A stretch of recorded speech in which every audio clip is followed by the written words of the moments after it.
Hello, everybody. We are live. We're live. So we are here today with Jeff Blahnik, and we're gonna have a nice conversation. So, how are you doing? Good. I'm doing better than I deserve. Better than you deserve. Yep. You know, that's a funny phrase from Dave Ramsey. He says that a lot. You know Yes. Dave Ramsey? Yes. And you know he has like a referral network Yep. all over the nation. Multiple agents. ELP. He's a broker, yeah. Yep. So he's taken like 30% all over. So he is doing better than he deserves. And so I believe him when he says that. Yeah. Not counting everything else he does. Way back when we were at First Cov, Ruthann and I took the class, the financial peace class that he offered. Yeah. And then my wife said to me one day, Jeff, why are we taking this class? She said, you could probably teach it. Yeah. And then to an extent she was right, but there were a couple things I learned. And you know, I think learning is key to always be learning. Yeah. So I have a couple questions, kind of break the ice. Okay. So Jeff Blahnik, how long you been in real estate? 38 years. 2 more and you get no dues, right? I don't think I get no dues unless I retire. Oh. I think that's how you get to be an emeritus kind of member, but you still pay dues, I think. Oh, really? And then you have, how many children do you have? 3 sons. Ruthann and I have John, Jason, and Jordan. And are any of them in real estate? No. No. John was in for a little while, decided he didn't really enjoy it, and he's now involved with Youth for Christ over at Union High School. Oh, cool. Are you a grandpa? I am a grandpa. Oh, you are? I didn't know that. Yes. John and Tara adopted 2 little boys a few years back, and they've had 2 of their own now, so we've got 4 grandsons. Are you grandpa, grandfather, gramps? I'm G-Pa. G-Pa. I am G-Pa. That's awesome. And that's good. And so, well, we wanted to ask you about, you're kind of known for many things. One of them is like your socks. So you kind of wear fun socks and all stuff like that. Is there a certain brand or colors or what's that all about? Tell us the story of that. The fun socks came into being when we were working in the crushed market. And I literally would go to a home and he would be angry because he's lost his job. Mm-hmm. They bought their house in 03 or 04. They paid $180 for it. Now it's worth $130. Oh yeah. And he can't replace his job.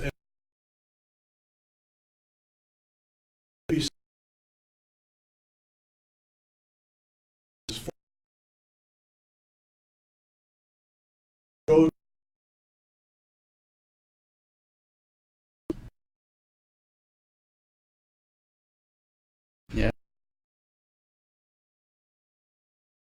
And feel so bad for these people, and I was looking for a simple device to find a way or a reason to smile or laugh.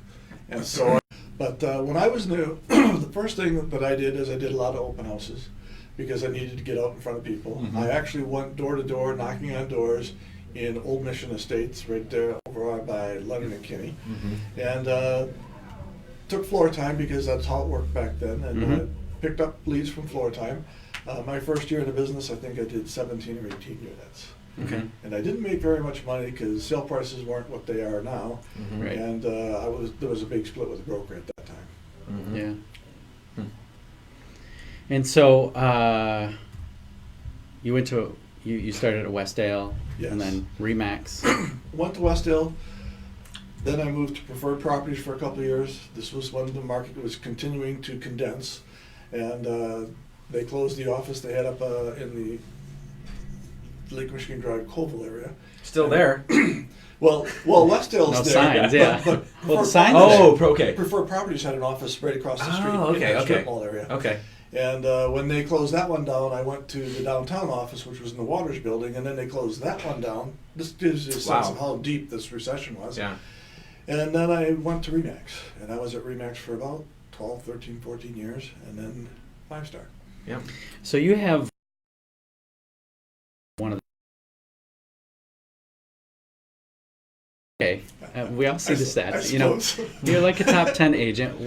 Did you, because you worked so hard, when did you get to like that that level? Was it at Westdale? Were you a top agent at Westdale? Did you just outwork everyone? Did you No, I actually have any magic? I actually became really good when I got to Remax, and I had a couple people around me that were very encouraging. One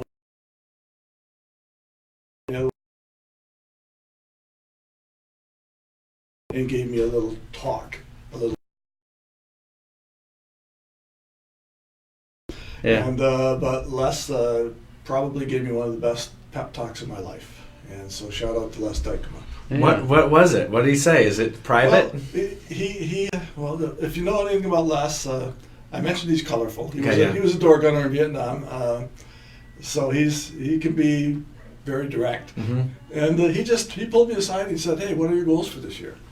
And I said, "Well, I'm hoping to do 700, 800 million." And he said, "To that." Mm-hmm. And he basically said, "There's no reason you shouldn't be doing way over $1 million." Yeah. And he just built me up. And by the time that conversation was over, it was like I was walking on air. Mm-hmm. He had more confidence in me than I had in me. Mm-hmm. And one of the things that I learned really young, because I was working with him and Dwight Behrens and a lot of serious people that were just career professionals, Marilyn Maheed, these are people a lot of the younger agents would never even know. Mm-hmm. There was Les Dykema, Lee Dykema. I mean, that office roster was like a who's who on the real estate board back in the day. Mm-hmm. And one of the things I learned was having goals Mm-hmm. and written goals. Mm-hmm. And then later on, I learned about writing affirmations. And Really? writing affirmations are key to getting your mindset right, because what happens is your subconscious goes to work to do what your conscious is talking about or thinking about. Mm-hmm. And so I just focused on listing houses. My goal way back then was list a house a week. And I achieved that. And then I moved it up and I moved it up and I moved it up. One year I actually listed 102 properties. Yeah. Wow. Listed. Listed, yeah. And then if those people had to buy something, Well, there were some of those too. So Yeah. some were double Yeah. dips. Yeah. Then typically 85 to 90% of my listings sold because I typically priced them right. Yep. is that the key? So you focused on listings. Yes. And when you say you said a couple minutes ago, I got good at real estate. What were you good at? How did you change your approach? Like some people are good at different things. I think I got good at real estate because I worked my butt off at it. I also made a decision to focus on one part of the city, Northwest Grand Rapids, Walker. Okay. Mm-hmm. Okay, and you can be the master of one, or the jack of all. Okay, there's a lot of people that have a house in, and one down south of town. I wanted all my listings and all my business on the west side. Literally,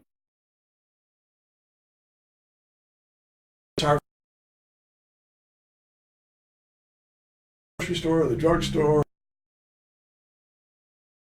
Mm-hmm. And that in conjunction with mailing, because I mail 9,300 pieces a month to the same houses on the west side. 9,300 a month. 9,300 per month. Number goes up and up. And and you've up. done that for years? I've done that. Well, I started at Westdale with 5,000, and then I bumped it to 9,300 about 20 years ago. All over here. It's all the same neighborhood on the west side Okay. every month. Mm-hmm. So, and I also mail to my client list every month. So, a lot of my clients are West Siders, so they get my client letter, then they get my other letter. Mhm. So there's a lot of my clients that get 2 touches a month by mail Mhm. from me, and that probably more than anything cemented me as a top of mind awareness agent Mm-hmm. in Northwest Grand Rapids. So when you build a relationship with somebody, that relationship it just never ends because you've been for 20 years they're seeing your face and your name once a month. For 30 20 years for some, and for 30 30 for 35. others. I mean, I for can others. tell you all the time when because I'm from the Northwest side as well. Yep. Everyone knows the last name Blahnik around here. I mean, I remember actually my previous house was a for sale by owner, and I called because I wanted to buy it. It was a mid-century modern house, and you know the house. Lane Verskier. Yeah, He it's and, Lane's house. he and I used to play softball in the backyard. Yeah. And so I went. I called this guy Lane, and I said, "Hey, my name's Paul Carlson of the 5 Star Real Estate. I'd love to see this house." And he's like, "Oh, you're gonna come over here and try and list it? Because if that's what you're gonna do, I'm listing with Jeff Blahnik." And I said, "No, don't list with Jeff." I said, "I want to see if we can work a deal." So, anyways, I did cut you out of that one. Yes, Sorry. you did. Yes, you did. And that's okay. Yeah, That's right. okay. But no, building the nameplate for me was specializing. And I think that's one thing most realtors really ought to try to do. Back in the day, Marilyn Maheeve lived in Chateau Estates. She still lives there. She owned Chateau Estates. I mean, 35% of all the listings in Chateau Estates were Marilyn. And you just couldn't drive through that plat without seeing her signs up. And she networked really well through the high school. She had 3 kids, her and Tom, and all 3 of her kids were valedictorians. I mean, she's a smart lady, and they had smart kids. But she specialized in the Chateau Estates, Wyoming area.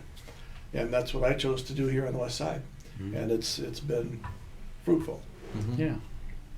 So what does, another thing I wanted to talk to you about, and if anyone has any questions for Jeff, you can go ahead and write them, and we can see if Jeff will take a stab at answering those things. So you've worked hard for many years. You've been successful and profitable, and I know that you know your numbers, and you know you've got something that works for you. You have a career to be proud of. I mean, you did it. Yeah. And I wanted to talk to you about, do you have, with this much thought and hard work, not that you will retire, but if you wanted to retire as a realtor, how would you go about doing that? Well, first of all, retirement is not a word that's in my vocabulary. Okay. Which is causing some consternation for my bride, Ruth Ann. Yes. But I'm just not built to quit. I will pull back. I talked to a friend of mine who's an attorney. His name's Dave, and he talked to him about retirement, and he looked at me and said, "Don't you dare." He said, "You aren't built to be retired." He said, "Here's what you do. You just add a week of vacation every year. So if you're taking 3 weeks, take 4 next year. The next year, take 5. The next year, take 6. He says, if you get to 12 weeks of vacation, you'll never want to retire. And he says, and I know too many guys, too many people who retired, and a year and a half later, they couldn't stand the sight of a golf course because they were bored stiff. They needed the challenge. They needed a mountain to climb, and they resented the fact that they retired. They were unhappy people. And for me, I like what I do. When I get up and go to work, it's not like I'm working. It's, and they say if you love what you do, you never work a day in your life, and that's pretty much how it works for me. So the follow-up question then is, so do you think it's a good idea for realtors to own property? And how does that, so that you could take so many vacation months? I think it's important for realtors to own real estate. I own. Okay.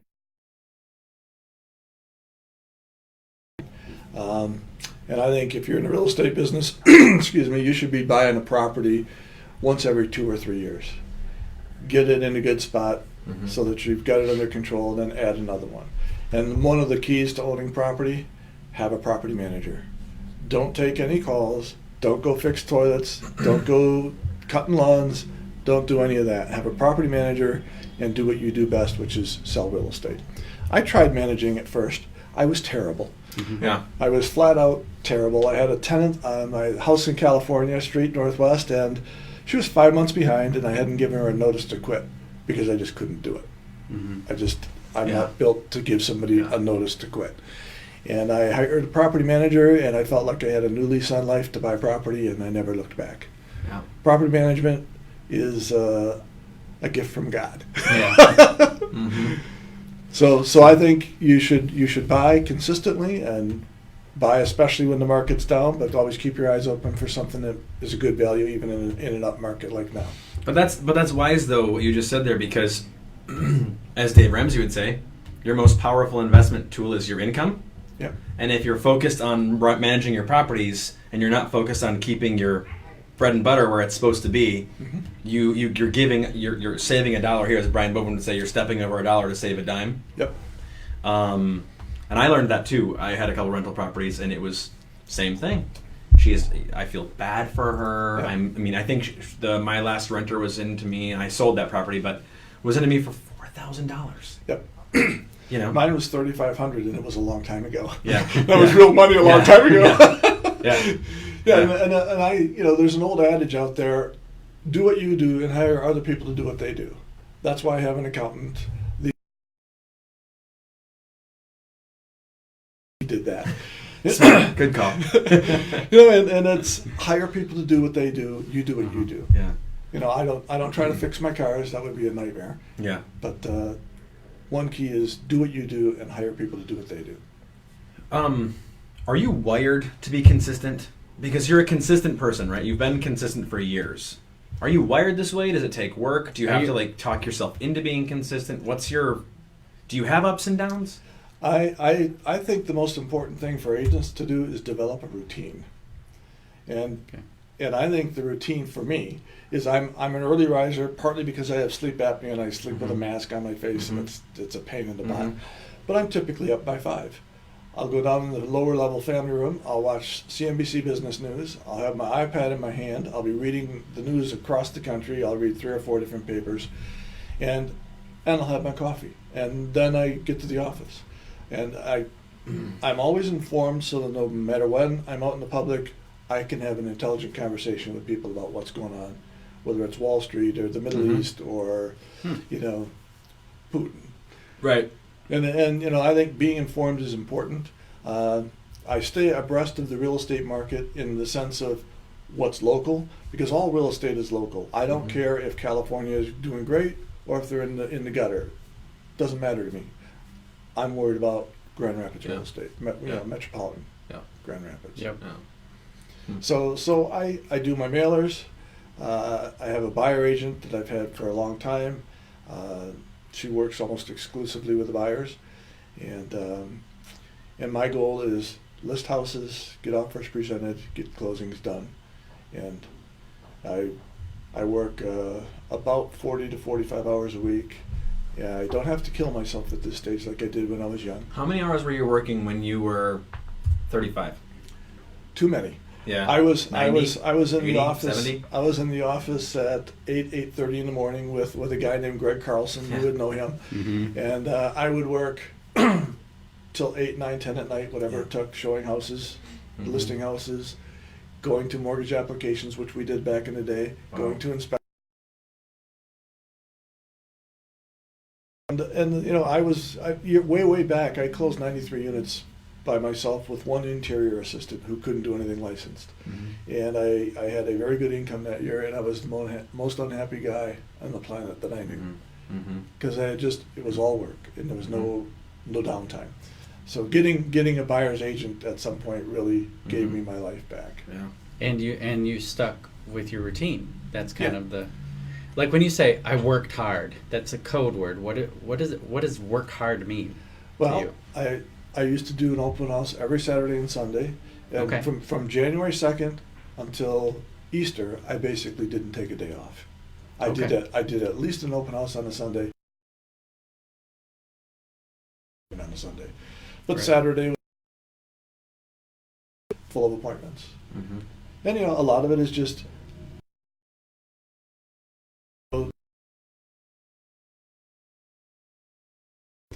so today people on the west side call me that I don't know from Adam just because I've been there so long and they've heard something good about me from a neighbor or somebody at church or wherever. Yeah.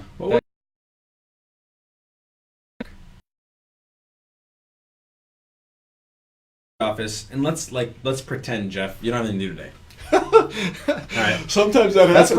Let's pretend like you returned all your phone calls. There's no showings happening today. You have listing appointments yesterday that you've already wrapped up, and you've already sent them your follow up and your pricing. You show up to the office. There's nothing to do today. What would you?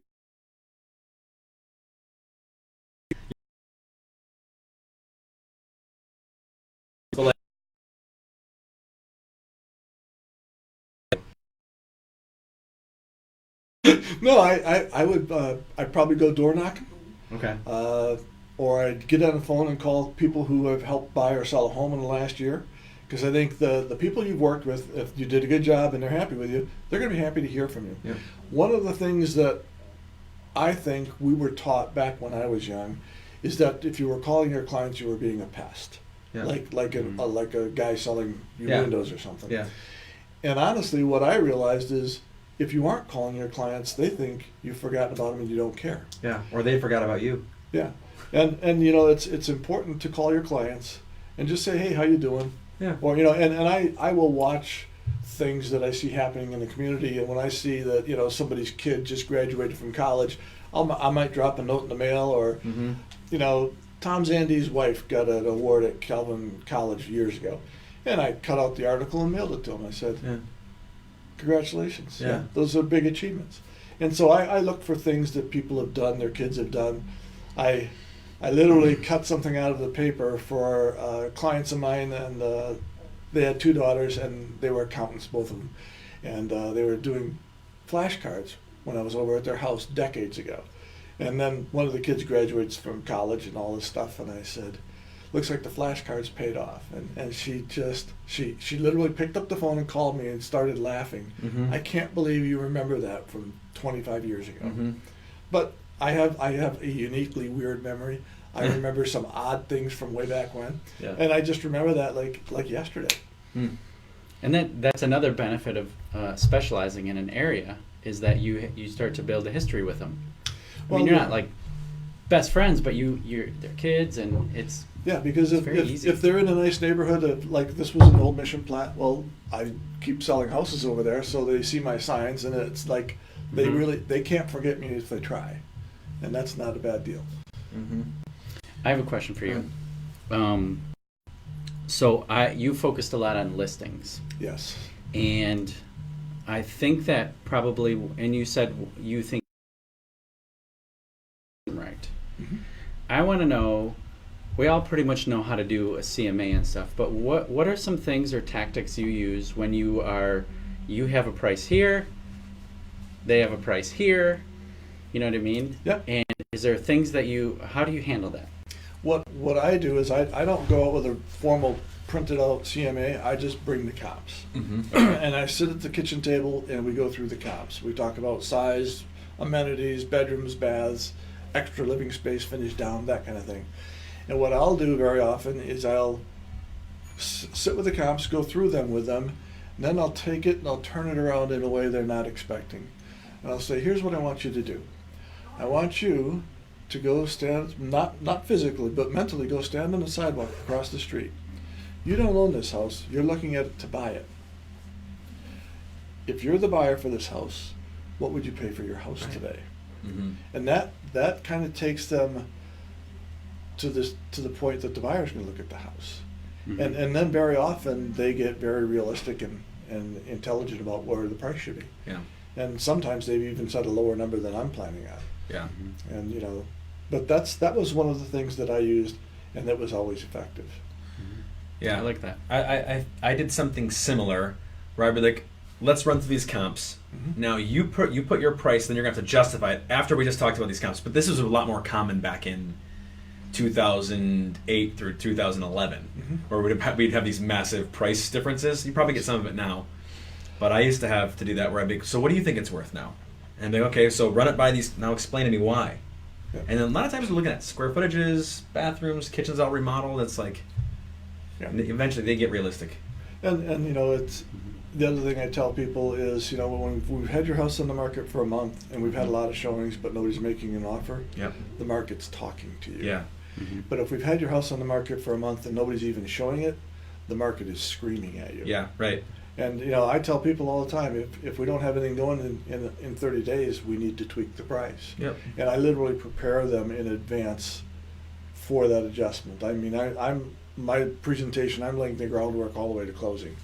And I will tell them, we sell the home twice. We get the offer, and then we sell it again when we get the inspections back. Yeah. And then we have to keep our fingers crossed on the appraisal. Yeah, that's when we sell it again. Yeah. Mm-hmm. Yeah. Yeah.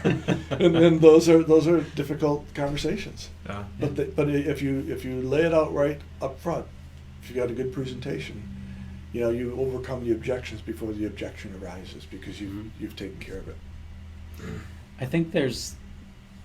Do you have a question? I was just gonna say, do you have a listing presentation? Oh. Other than just the comps?